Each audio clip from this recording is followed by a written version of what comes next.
Brother Bearer. And then it's full of happy faces, aren't we? Boy, I'll say, come on. We're going to WrestleMania here, folks. Russian roulette, anybody? Give me a break. Yeah. Yeah. What's this guy's name that's gonna... Bearer. Bearer. Bearer, I don't know.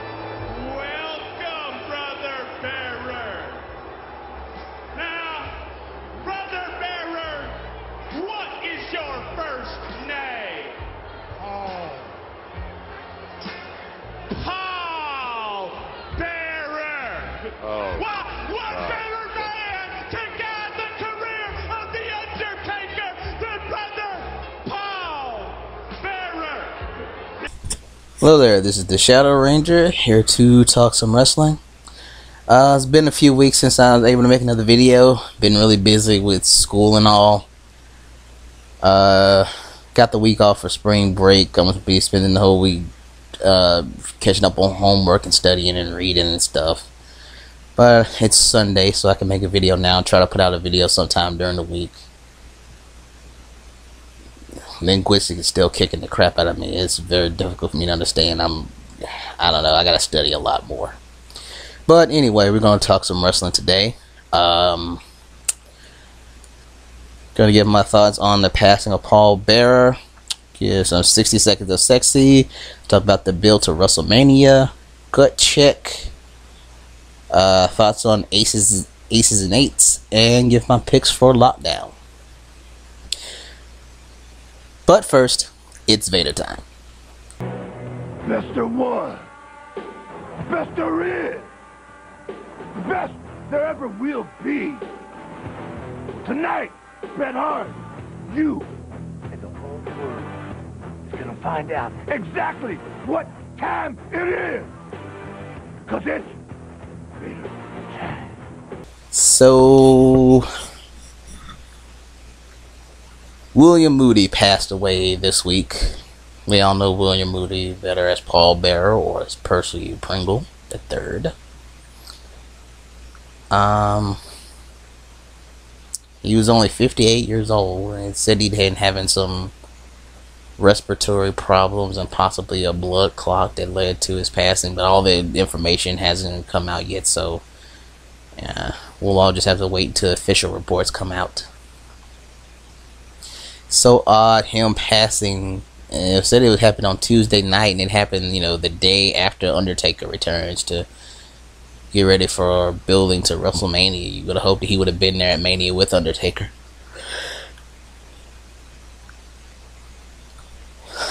I'm wondering if and how Undertaker and Kane will acknowledge his passing on Raw or on TV at all. I'm wondering if they'll say anything, if they'll mention it. Some people have been telling about adding to the Hall of Fame this year. It seems kind of... I don't know. I think maybe they should wait a little while. I guess, there's no doubt that he would have been put in the Hall of Fame, but it's like if you add him now, you're basically saying, we just put him in because he died. I don't know. I think he kind of... To me, putting him in this year just sort of lessens it. I really think they should wait a few years to let that go, so that we're putting him in because he deserves it. Just to show that we're putting him in because he deserves it. We're not just putting him in because he died. So that's kind of why I think they shouldn't do it this year. Plus, you already have such a stellar Hall of Fame class.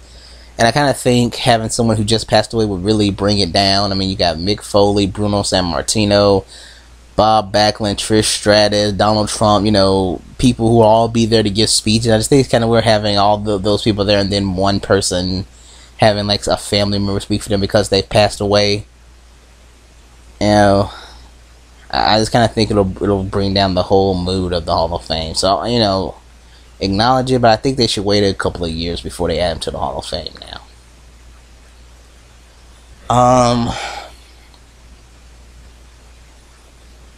Last year I was watching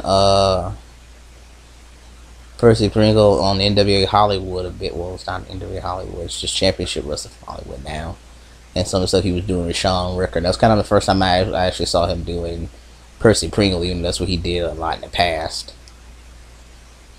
You know, I'm trying to kind of think of, like, you know, memories of Paul Bearer and things I want to say, but I'm just not sure what I want to say about him. You know, Undertaker's, you know, was one of my all-time favorites, and seeing them together was always good. I guess the memory sticks out more is the storyline leading up to the debut of Kane, with the, you know, the blackmail angle and I know your secret, and then him revealing it and bringing Kane in finally and things of that nature. And that's the aspect of Paul Bearer that sticks out to me in most in my memory. You know, I watched a lot of wrestling when I was younger, but some of the older stuff I just don't have I don't remember very well, and that's kind of what happened. You know.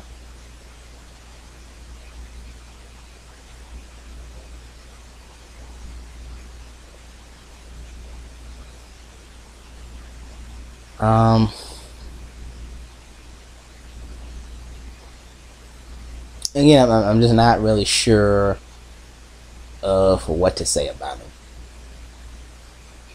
You know, he was one of the great managers, and we don't have many good managers left anymore. You know, a lot of the greats have passed on or just unable to be active in the business anymore, so you kind of just wonder. I don't know. But I just don't want to bring the mood down, so I'm going to just go ahead and move on. I'll just say, you know, fond memories of Paul Bearer, fond memories of his stuff with Undertaker and Kane. Only recently, in the past years, have I started watching some old clips of him, of the Percy Pringle, and seeing him as Percy Pringle in NWA Hollywood. And so,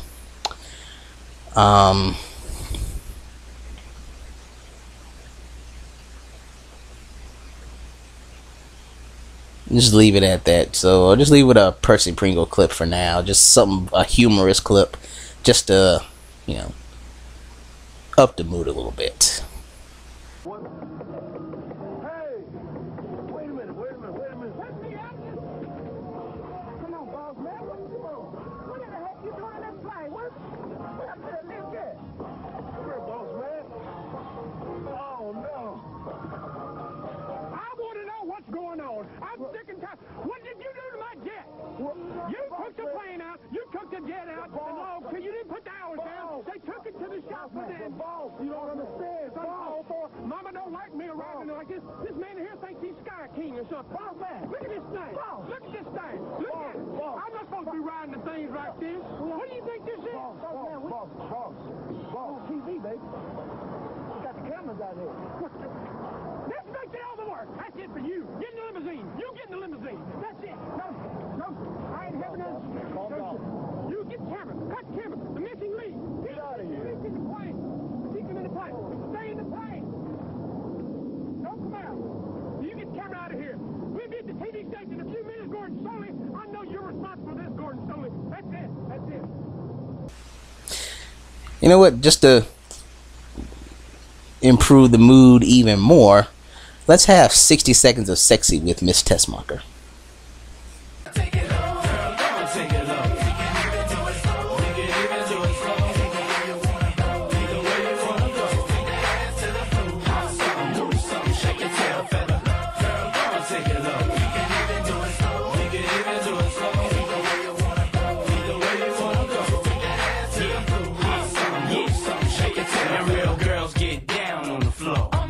Get that money, honey, act like you know. Mama, I like how you dance, the way you fit in them pants into the flow. Take it low, girl, do it again. You know I love that. Now where them girls at? It's Diddy, Murphy, Lee, and Nelly. How you love that? Come on, we got another one, player. From New York to the dirty, how they loving it, play. Baby, you impressive. Let's get to know each other. You the best of the best. And you gotta love it in the dress, is the sexiest. I had to tell her she's a young Janet Jackson, live and living color. Look at mama, you're dead wrong for having them pants on. Caprice cut low, so when you shake it, I see a thong. Alright, let's talk a little bit about WrestleMania. WrestleMania is coming up pretty soon. And so far, we have 3 official announced matches, and then some others that they're building up to we kind of see coming. So, 3 official announced matches are John Cena versus The Rock for the WWE title, Alberto Del Rio versus Jack Swagger for the world title, and The Undertaker versus CM Punk. Triple H challenged Brock Lesnar to a match on Raw last week. I'm certain Lesnar will accept. And on Raw and SmackDown this week, they showed some stare downs between Mark Henry and Ryback, and that looked like that could end up being a match too. Mark Henry versus Ryback would be fun to see. I'd like to see that. You know, I've always been fans of, like, you know, beast monsters in wrestling just beating on each other, and you know, you got 2 big powerhouse monsters going at it at WrestleMania. I think that'll be fun to watch. I'm wondering if a lot of other people are gonna shit on it because, you know, the IWC, it's like, you know, they're way into the fast-paced, high-flying, really technical wrestling stuff. So yeah, you're not gonna get that from these two. So, you know, if you're the kind of guy whose favorite match is CM Punk and Daniel Bryan, you're probably not gonna like Ryback versus Mark Henry. But I'm really looking forward to that. I really want that to see a match. I think that's probably, right now, that's probably the match I'm most interested in seeing, if they go ahead and do it. Nothing on the Divas front from WrestleMania. That's kind of weird. At least some kind of tag match you at least get. You know, Trish Stratus going into the Hall of Fame. You'd want her to make an appearance. At least a special guest referee type thing. You know, maybe she could team with something. You know, I was thinking, you know, I kind of hoping they would have done more with AJ and Caitlyn. You know, they had their friendship that deteriorated, and I was hoping AJ would want to challenge for the Divas title or something.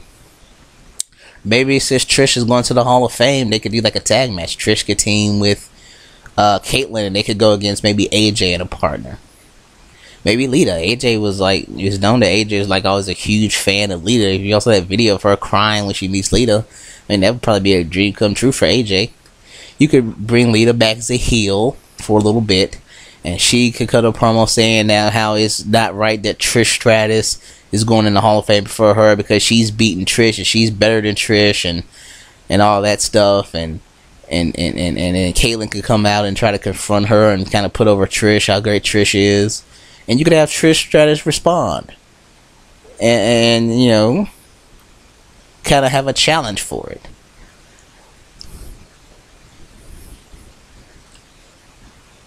I mean, you got time to build up something real quick, and I think people like seeing it. You know, yeah, little, you know. Let's see.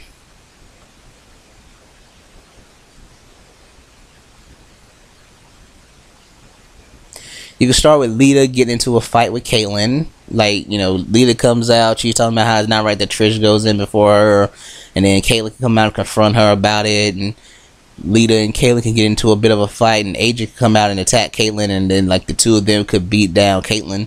Then the next week, Trish could show up, and all 4 of them could fight, and Trish could challenge for a tag match. You know, hey, you know what? The night before, I'll go into the Hall of Fame, and the night after, I'll, you know, I'll go into the Hall of Fame. The night after, I'll be glad to step in the ring and kick your butt, Lita. If you're so jealous, I'll give you the chance to beat a Hall of Famer on the grandest stage of them all.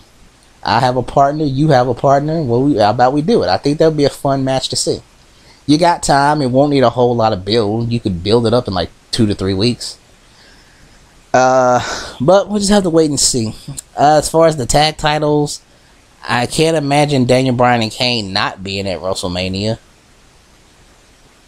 They've been teased that maybe they're going to fight each other or something, but I'd rather see them defending the titles instead of fighting each other.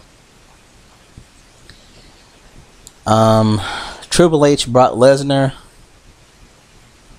Their match at SummerSlam was pretty good. I enjoyed it. I'm sure I'll enjoy the rematch. I expect Triple H will get the win on this one, though. I mean, he's lost to Undertaker at the past 2 WrestleManias. So it's about time he got a win. Undertaker versus CM Punk. I'm sure the match will be good, but it's the Undertaker streak, and with every time they do the Undertaker streak, it's the whole thing comes down to, can they do something that's going to make me believe that CM Punk might win? Right now, you know, it's the Undertaker match, so it takes time, But right now, there's nothing that makes me think he'll lose, that Taker will lose. And that's kind of what you need for this match. The way this match has been built up over the years, it needs that. They have to do, for me to really get into the match, they really have to do something that's going to make me think that CM Punk might win. And right now, the only thing that could do that would be if CM Punk came out on Raw and says, if I don't beat Taker, I'll leave WWE. You know, that's probably the only thing they could do that would make me really believe that CM Punk might win. And really, you know, CM Punk retiring wouldn't be that big of a deal. There's not much left for him to do. He was champion for 430 days or something like that. So he had one of the longest title reigns ever. He's been IC champion. He's been a tag champion. He's, been in big matches, fought some of the biggest names in the business, been in championship matches at WrestleMania. I don't think there's anything left for him to do. I mean, what accomplishment is there in WWE that CM Punk has accomplished? Wasn't it? He hadn't won the Royal Rumble, big deal. You win the Royal Rumble to on your way to doing what CM Punk has done. He's bypassed that. That's nothing for him now. And I remember hearing like CM Punk did some kind of interview where he said something to the effect of, it would shock if you knew when I plan to retire, it would shock you. I could really see Punk retiring saying, I've been in the WWE for about since 2006. So that's 7 years. I've done more than anybody ever thought I could do. I've done all the great things. I've challenged the streak, been champion for over 400 days. I fought legends, I main evented the big shows. I did all that needs to be done. So I can really see Punk losing and leaving, but I can see him beating Undertaker if they said that. I could also see him beating Undertaker and ending the streak. So I'm hoping, I want to see if they do something that makes me think that Punk might win. That's all this match needs. I'm sure the match itself will be good. So, world title, Alberto Del Rio and Jack Swagger. Dutch Mantel's back on TV as Zeb Coulter. Controversial angle. Controversy is why Jack Swagger is on TV. He got caught, driving on the influence and with marijuana. He would have been suspended and possibly fired if this angle wouldn't get them some mainstream press and Glenn Beck wasn't talking about it. I like the character. They gotta be careful where they go while they're doing this angle because, let's be honest. There's some people. There's a large group of people in America to whom Jack Swagger is the good guy in this feud. And I live in Mississippi, so there's plenty of them here. So what else can you say? Looking forward to the match. The thing is, this isn't getting Jack Swagger over. It's getting Zeb Coulter over. He's the star. You could put just about anybody with Zeb Coulter, and you'd still be getting the same kind of heat. It just happened to be Jack Swagger, so good for Swagger. Cena versus The Rock for the WWE title. I expect Cena to win. I can't see The Rock getting the best of Cena for 3 WrestleManias in a row. He cost him the title at 27, beat him at 28. If The Rock wins, I'd just be shocked. I can't see John Cena losing 3 years in a row. And the same guy being responsible, either costing him a match and then beating him. So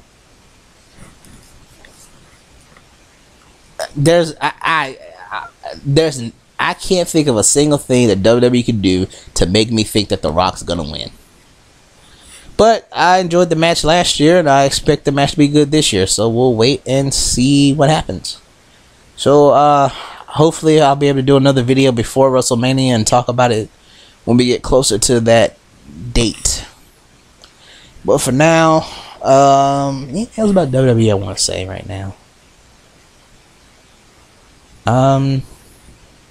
Nah, nothing yet. Check my time. I'm at 16 minutes. Alright, a little more Paul Bearer. Also backstage with the legendary Percy Pringle. A lot of men in the NWA are staking their claim to the #1 contender spot, but Percy, you think you have the guy that is going to be the next champion? I'm sick and tired of people saying, Percy, how damn long are you going to stay in the wrestling business? You've been around forever, longer than Gordon Soley. Well, I'm staying around until I finally manage the NWA World Heavyweight Champion. It's no surprise. I've never managed an NWA World Heavyweight Champion before. I've been on the other side of the ring in many matches against many NWA World Heavyweight Champions. But as far as an NWA champion in my stable, it's never happened. But I've been watching and waiting, and I have the man that's going to take that golden belt and strap it around his waist. You know what his name is? Sean Ricker. Let me talk to ya. Hold this mic up, dummy. What's wrong with you? Look, there's the deal. I hear that all over the place we got championship matches taking place. Adam Pearce, Eric Watts. It might be, who knows? It could be anybody under the sun. Take a bum off the street. Whoever is holding that NWA heavyweight champion, at the end of the day, I'm coming looking for him. But here's the deal. We're having championship parties abound, Daddy. Why? Because the gold is coming right here. One place that's been missing gold for a long time is this waist. You see, I used to hold tag team gold, but that's in the past. We're looking now to be the top, to be the echelon in professional wrestling. And look, if it's you, Adam Pearce, if it's Eric Watts, if it's anybody else, the fact is the gold's coming this way. And that's not an insult. No, that is just a fact of life. Woo! I'll call you in a couple of days. We had the second women's gut check in TNA. Ivelisse Velez and Lady Tapa. A lot of people not happy with the result, but I don't think people would have been happy either way. I mean, you have people saying, oh, Lady Tapa won because she's a second generation. But then you had other people say that, oh, Ivelisse is going to win because she's an ex-WWE. So it's like, you know, it's just one of those cases where TNA just can't win for trying, you know. No matter what choice they pick, somebody's gonna have a problem with. It's kind of odd that Lady Tapa got picked and got the contract, but yet they had her lose the gut check match. I mean, I think at some point they needed to do that if they're going to have two rookies, because they need to put on the point that just because you win the match does not mean you're the one who's going to get the contract. So it needs to be done at some point to say, no, this isn't about winning the match. This is about what the judges have to say, who the judges see the more potential in. So just because you won the match doesn't mean you getting the contract, and that needed to be established. So they went ahead and did it now. I enjoyed the match. I did want Lady Tapa to win, because while I thought Ivelisse was better, I see more long-term potential in Lady Tapa. I think they should change her name, though. I was thinking that, you know, they mentioned that her uncle is the Barbarian. He used to be teamed with Ming, and they was in a tag team called the Faces of Fear. And if they want to put him more the big monster type, they could use a similar name. They were the Faces of Fear, and she could be the Lady of Fear. And Lady, L-A-D-Y, not Lady, her name. And just drop the L-E-I-D from her name and just stick with Tapa. And we could just call her Tapa, the Lady of Fear. Have a colon in between. And, like, make sure, and she could, like, you know, make sure the announcers announce her as that every time. Like, if you ever saw the Boondocks, they had a character name called a pimp named Slipback, and he would point out, like, yes, you have to say the whole thing. You don't call me Slipback, call me a pimp named Slipback. Say the whole thing every time you address me. Like, she could make sure, like, the announcers know that's how you announce me, that's how you address me every time you announce me. Every time you refer to me, you refer to me as Tapa, the Lady of Fear. You know, she could be a dominant monster, but, you know, they said she's only been in the business 2 years, so, you know, I expect she'll be in OVW for a while before they bring her up to the roster. I'm really ready to see more people from their previous gut checks come on TV. I mean, so far who we had is actually on TV, Joey Ryan and Christian York, I think, that's it. Um,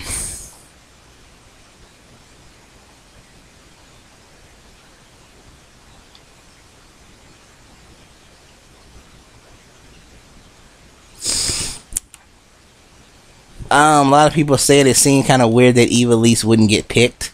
And I've heard people suggest that maybe they actually have hired her and they're going to do a storyline with her coming back. Like having her part of Aces and Eights or something. I don't think she fits in with Aces and Eights, but I could see... no. Hang on a second. She could fit in with Aces and Eights because all of the Aces and Eights members who've been unmasked haven't really given their reasoning as to why they joined Aces and Eights. But the ones we have gotten, they've all said something to the effect of they feel they were done wrong or mistreated by TNA. Like they all have a beef, you know. Devon talked about how they let his contract expire and mistreated him and stuff, and you know, Garrett said it's because how the fans booed him all the time when he was trying to be there for them. And Westbrook said, you know, I was calling Hogan asking for a shot for 2 years. He said I had to start at the bottom, and he felt disrespected because I'm a Briscoe. I shouldn't have to start at the bottom. Maybe not Lady Top, but maybe Eva Lise could be upset that, you know, how I'm better than her, I'm more experienced than her, I beat her, I made her tap, but yet you give her a contract and not me. What kind of bullshit is that? But she need a reason to get mad. She has to accuse them of something, like, you know, that you don't know what's wrong with you, or why would you give her a contract to me? So she has a reason to be disgruntled. But I think it would be better if her thing was separate from Aces and Eights and it just focused with just the knockouts. Because Aces and Eights, I think, is about to wrap up at Slammiversary, so I would have this be a completely separate thing. So I was thinking about it today, and I kind of got some ideas of where they could go with the story if you want to do something with Eva Lise. And make a small little group of her and maybe like 2 other people. And you could get some fresh knockouts fused. Because the knockouts have been stale for a while. Because there just haven't been many of them. You know, we've seen all the matches. And they really need some new faces. That's why I was glad they had 2 women in Gut Check. So, before I get to what I'm going to say about Eva Lise as a possible storyline you could do with her, if you want to go from this angry that she got rejected thing, I have a bit of an idea. And since this is fantasy booking, I need to give my disclaimer. I am in no way saying that I can write or book wrestling better than the writers or bookers of any wrestling organization. These opinions are mine and mine alone, and only represent something that I would personally find entertaining. So, you got Eva Lise. She shows up. She gets in the ring. She cuts a promo. Basically saying, what the fuck is wrong with you, TNA? Well, she wouldn't say fuck. She can't say fuck on TV. But basically what I just said a few minutes ago. You know, I'm better than Lady Tapa. I'm better in the ring. I'm more experienced. I made her tap, yet you give her a contract instead of me. Well, you know, TNA has mistreated too many women for too long, and I'm gonna make you pay for it, for what you did. And I'm not going anywhere, and I'm gonna cause some havoc for your knockouts division. I'm gonna show you that you made a mistake, and I'm gonna make you pay for your mistake, basically. And later in the night,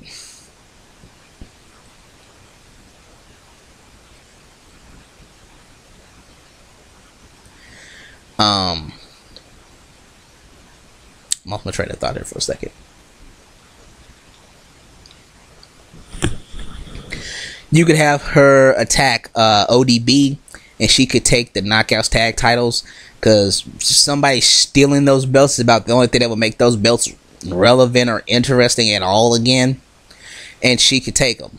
And ODB could try to get her back and later, like the next week. And as she gets into a fight with ODB, someone else jumps in and beats down ODB with her. And the 2 of them beat her down. So I was thinking who could be her partner. I want to bring in somebody new. Somebody else who can join up with TNA and have something disgruntled. you know. But I'm trying to think of how you want to go with it. Now, another woman they used just once who works at Universal Studios was Leva Bates. And she could be her partner. I want to stick with people that I know TNA knows about. So I'm going to go with Leva. But really for this second part, just anybody new would work. And somebody who has a reason to have a beef with TNA. And it could be more like, you know, not getting opportunities. And they could get in the ring and cut some promo about how... And this is why I want to have them separate from Aces and Eights.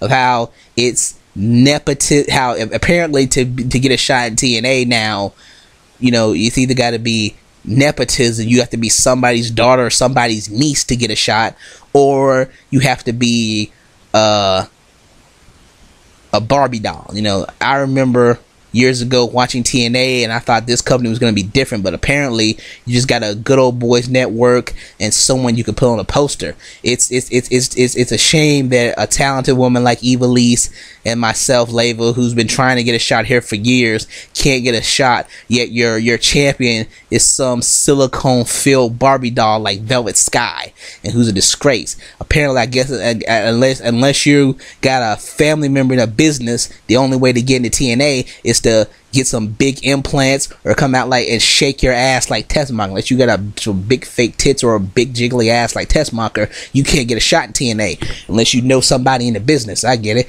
So since we don't got family in the business, we're not second generation, and we're not your fucking Barbie dolls, and we're also not your Barbie dolls, we can't get a shot anymore. That seems to be what the deal is, right? So they have the tag titles in their hand. They say if somebody thinks they want to take these tag titles from us, you don't have to recognize as champions, but possession, you know, they're all saying possession is 9/10 of the law. And if somebody wants to take wants these titles back, sit them out here and take them from us. So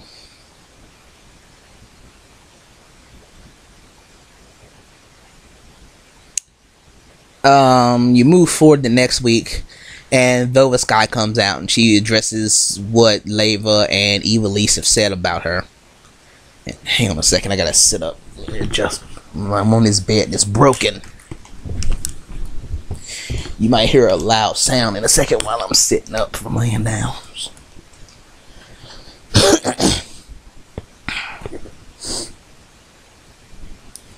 Sorry about that.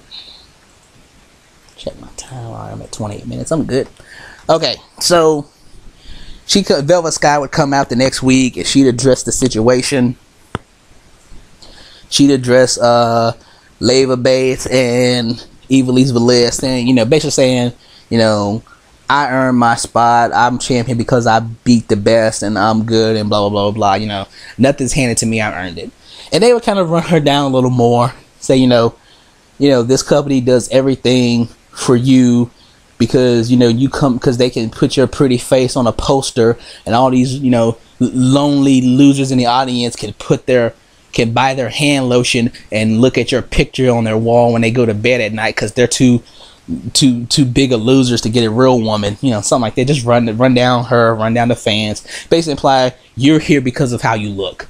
You're not talented. You're a disgrace. You don't deserve to be here. So then they say something to the effect of, you know what, we took these tag titles and no one's going to come and take them back from us. How about we take that Knockouts title from you, and I'll dare anybody to come stop us from doing it. So they're about to attack Velvet, and so backup comes from Velvet in the form of Mickie James. Mickie James slides in the ring. She high-fives Velvet, you know, like, Velvet, I got your back.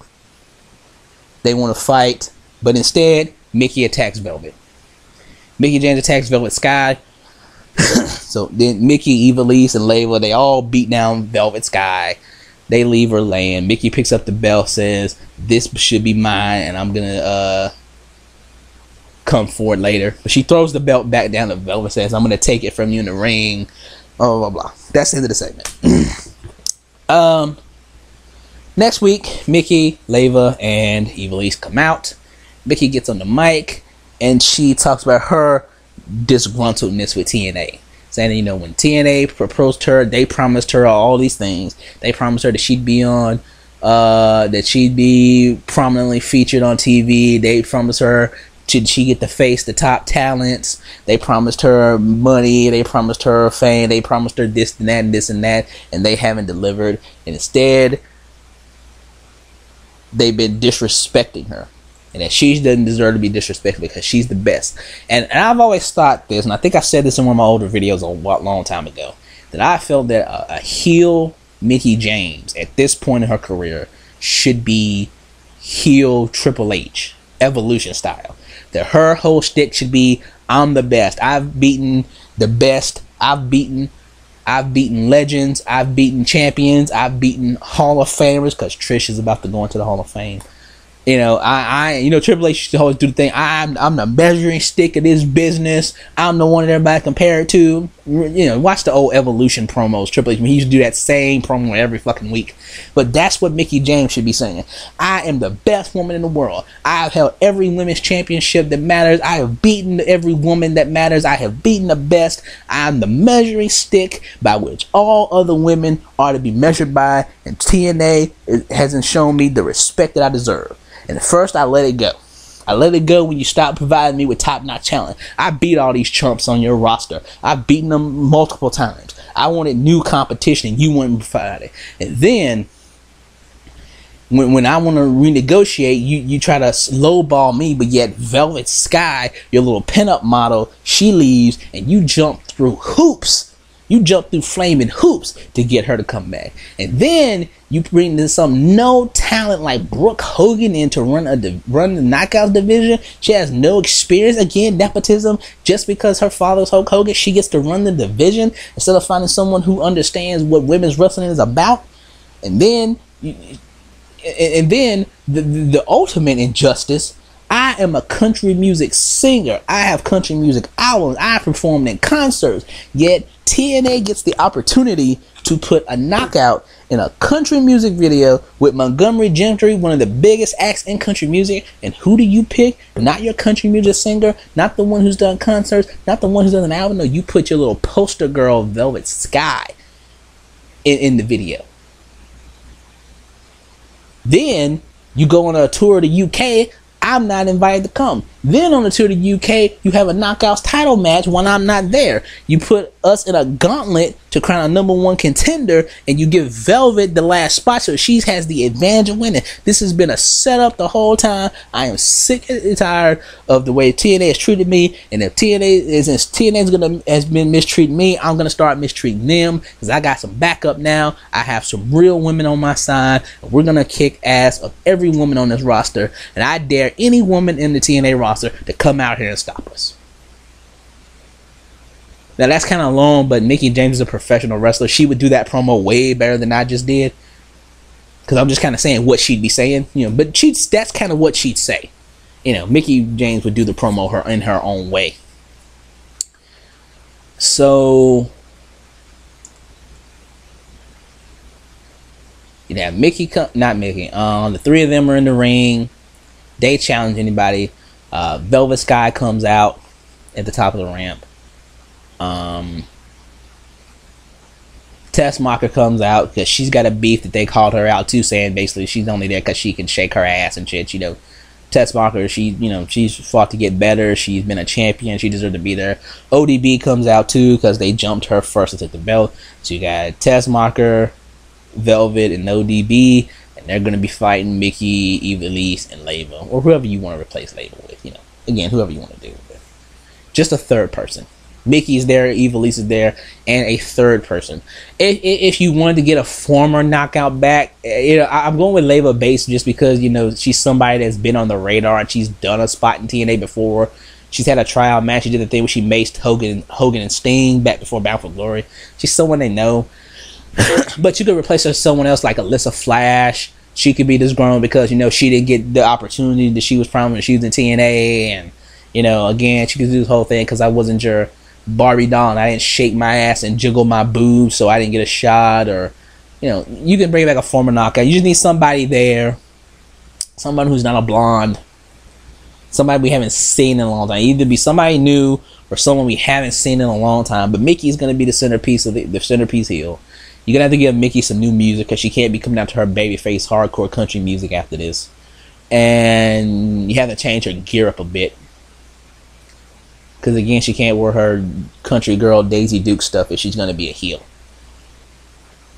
But she got tights and stuff she wore in WWE. You can just make her some new gear.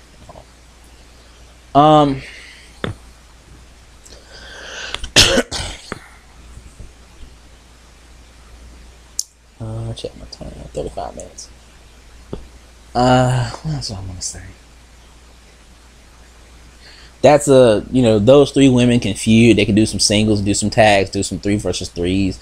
You could probably get it, and with TNA not doing so many pay-per-views, you could just, do several matches built up to on TV over several months and build up to something at one of the next pay-per-views. I mean, if you start it now, you can do a big match at Slammiversary and then going down the line. It's going to be a while before Bound for Glory, so, how you want to do it. I'm not going to do all the details right now. In the meantime, who you still have? You still have Madison Rayne and Gail Kim and Tara. You need something for them to do.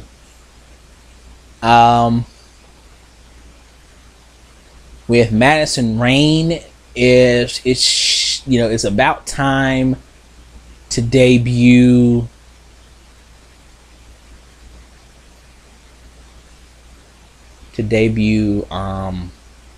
Taylor Hendricks, and she could be sort of the upstart and feud with maybe Madison Rayne, and then the Blossom Twins could show up and they could do a tag team feud with Gail and Tara. But actually, it probably have to be Gail and Madison, because if you do Taylor Hendricks and Tara, it's sort of the veteran versus the rookie. The veteran has beaten the rookie twice and disrespected her, and you could just do a little segment where Tara thinks that Taylor is flirting with her boyfriend Jesse, and she could attack her, saying, you're the rookie and you don't deserve that. I've beaten you twice, and they could do a feud, just sort of a rookie versus veteran. And when you build up to the right time, Tara would put her over. Tara's a professional. She would do business right and help put the new girl over when the time is right. You don't do it immediately. You have Tara kick her ass 2, 3 more, 4 more times. Beat her down, beat her into some matches, cheat her, have Taylor getting closer and closer, and Tara cheats her to win every time. But eventually Taylor would get the big win over Tara. The rookie beats the veteran finally. And then the Blossom Twins, they could do a feud with Gail Kim and Madison Rayne. Gail and Madison have been tag team before. They faced the Blossoms before, so they could do they could do a bit of a program together too. So that'd be 3 programs. You could do the knockouts, and you just kind of alternate between them each week, and you can intertwine them a little bit, get some singles matches in there.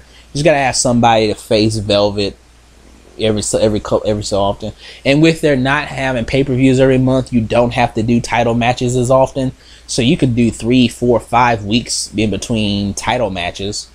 Eventually, after the Blossom Twins get built up, because again, Gail and Madison, their experience, they'll do business right and put the Blossom Twins over when the time is right. You build them up, and eventually the Blossoms would go after the titles. You have ODB do a promo at some point where she basically forfeits the tag titles, saying, I don't deserve to hold, don't deserve those titles if I can't take them back. As far as I'm concerned, there ain't no tag champions. And then, they would have them basically just forfeiting the belts. And then eventually the Blossoms would take on Leva and Eva Lise, or whoever you replace Leva with. I can't think of someone. Suggestions on a third person. I'm thinking Eva Lise, because she has a storyline. You got Mickie James to do the heel turn. And you need a third woman. Either someone who's been in TNA before, or you can bring out a different new woman. Somebody who can do a storyline where I have legitimate beef against TNA. And don't say Awesome Kong. She ain't coming back. Sadly.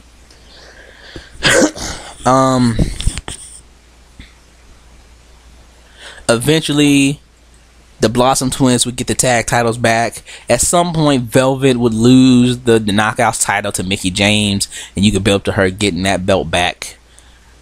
And that would be 3 knockouts feuds we can do, and with fewer pay-per-views, it'd be easy to alternate between the stories one week after another, week by week by week by week, and give all 3 of them enough time to slowly build them up. And if we alternate between the stories, one story, focus on this story this week, this story next week, this story the week before, or maybe just 2 of the stories each week, and alternate, they'll last a lot longer, so it's easier to progress the story building up to one of your 4 live pay-per-views. Because lockdown's this Sunday, and after lockdown there's only 2 live pay-per-views left, Slammiversary in June, and today's the 10th, so we got all the rest of March, all of April, and all of May. And Slammiversary, I believe they announced yesterday, is going to be June 2nd in Boston. So you got a good over 2.5 months to build up towards Slammiversary. And after Slammiversary, which is June 2nd, you have all of the rest of June, which is almost all of June since it's going to be on the 2nd. And you have July, all of August, and all of September leading into October for Bound for Glory. So you're going to have about June 2nd, so you got, let's see, June is 30 days, and it's going to be on the 2nd, so you got 28 days of June, which is pretty much a month. And I don't think Bound for Glory is going to be on October the 1st, so you're pretty much going to have 4 months of June, July, August, and September between Slammiversary and Bound for Glory. So you can, so if you run in these 3 stories, you can stretch them out a really long time until you decide which one you're going to do at Bound for Glory. So, you got plenty of time to stretch these out without there being so many, when there's so few pay-per-views now.